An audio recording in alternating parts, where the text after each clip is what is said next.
बहुत समय पहले की बात है। एक राजा था और उसकी 3 पत्नियां थी। राजा अपनी पहली पत्नी से बहुत प्यार करता था।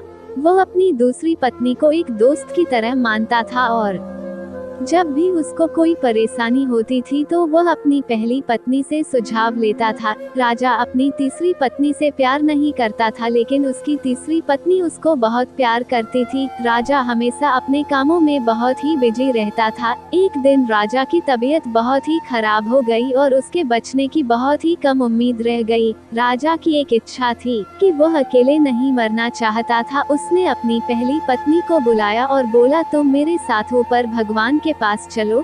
यह सुनकर वो बोली, मैं आपके साथ नहीं जाऊंगी, मैं तो अभी जीना चाहती हूँ।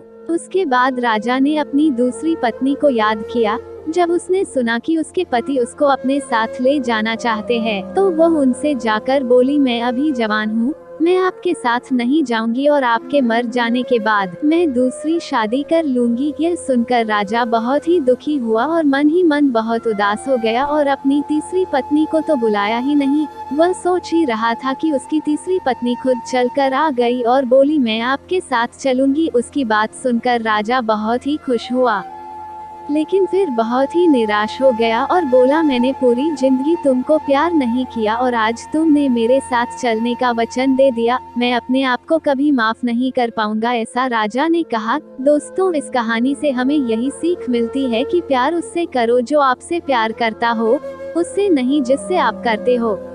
उम्मीद करती हूँ आपको ये कहानी पसंद आई होगी। अगर कहानी पसंद आई हो तो वीडियो को लाइक, शेयर, सब्सक्राइब जरूर करना और आपको ये कहानी कैसी लगी कमेंट में जरूर बताना।